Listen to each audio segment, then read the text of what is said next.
Hello, students. Let's try maybe some more calculator stuff. One thing you might know from calculators, depending on your graphing calculator or your type of calculator, is you, or if you don't even have a calculator, you might still know order of operations. Basically, if I say I want 1 plus 2 times 3, or if I say I want 2 times 3 plus 1, I get the same answer. So just like with normal order of operations on paper, uh, Python knows your order of operations. It doesn't just work from left to right. If you want Python to defy order of operations, feel free to put parentheses in wherever you like. For instance, let's say I want 1 plus 2 times 3, and I want the 1 plus 2 first. Well, what I could do is I can do this, and I get 1 plus 2 times 3 now is 9. That's because it does the 1 plus 2 first, and it gives me 3 times 3. And also, feel free to put extra parentheses if you need to. I mean, there's no reason to here, but like, let's say you're not sure. Let's see, I need one more over there. I got open, open, open, close, close, open, closed, closed. So that's enough parentheses. And you'll see many of these are redundant, but if you're scared, if you're not sure the way something works out, and you want to put an extra parentheses in there, it's not going to cause anything any harm. It still knows what you're trying to do, and it still gives you an integer. Let's try something we haven't tried before. Let's try saying we want the square root of 2. Well, how could we do that? Well, one way we could do this is take 2 to the power 0.5. Now, if I raise 2 to a float, this is going to give me a float. And as you'll see, I get an approximation, a floating approximation for the square root of 2. If I raise 4 to 0.5, I also get a float.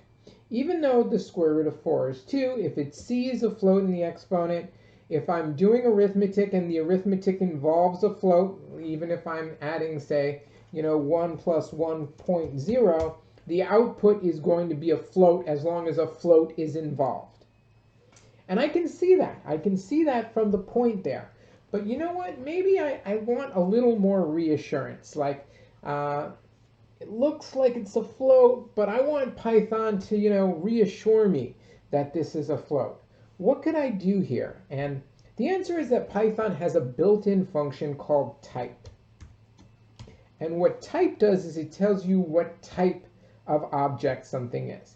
Now, all the things that we're dealing with now, which are floats and ints, and all the things we're going to be dealing with, these are all objects. Everything in Python is an object. And what type does is it tells us what kind of object something is. Now, you might be a little worried that I use the word built-in function. What does he mean by built-in function? Well, type is a function in the sense like of many functions that you guys might know from algebra or calculus, things like log or sine or cosine. I mean, what is sine? It's a function. What does that mean? It means you can stick something in and get something out, right? So if I take sine of 0, I get an output. 0. If I take cosine of 0, I get an output. What's that output? 1. So if I take type of something, I get an output. So that's all I mean when I'm talking about functions in Python. There's something that I can stick something in and get something out.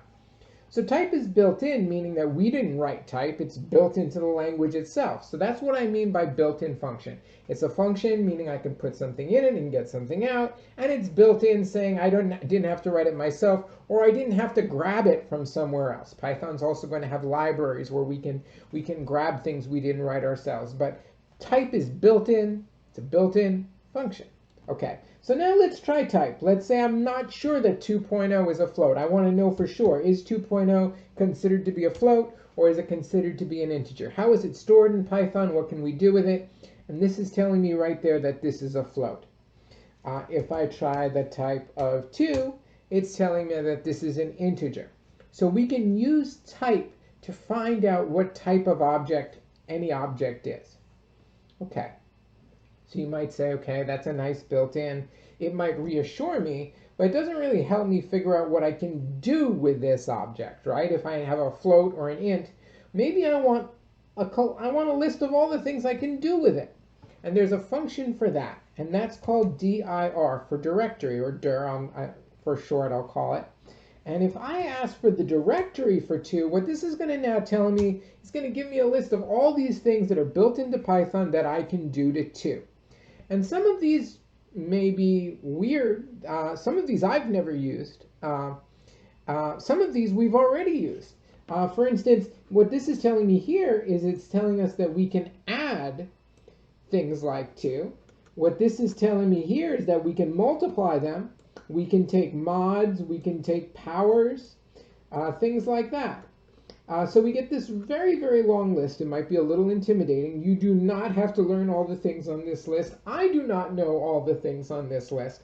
Some of them you will grow to know very well.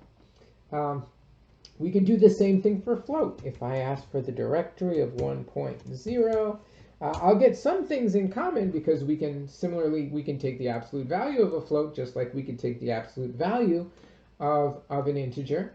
But some of the things that we're going to get are going to be different. And you might say, okay, well, this is fine and dandy. It's giving me a list, a little more than I need, but I actually don't know what most of these are. So what if I need a little more help? Well, if you need a little more help, you can ask Python for help with the help built-in function. So what I could do is I could try help on, say, an integer. Let's try help on 2. And now what this is doing is it's going to give me a ton of information. I mean, it could still give me more. It's not going to give me everything, but first of all, it starts off by telling me it's an int and a little bit about that, but then it's telling me all these things. Like I can see add involves the plus sign here. And if I don't know what something is, it might give me a little bit of a hint. Like, for instance, let's look at this GT. Like, what could GT be? And I look over here and saying, oh, wait a second, GT has to do with the greater than symbol. So maybe GT is greater than. So help gives you even more information. And let's maybe do one little example with GT, which is the greater than symbol here. So let's try to see. Let's say I say 7 is greater. What's 7 greater than 3?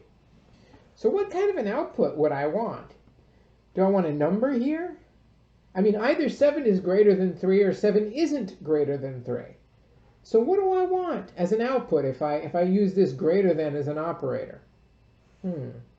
Well, I guess it either has to be true or false. And I got true. And if I tried to do 3 is greater than 7, I get false. So let's talk more about this true or false stuff in another video.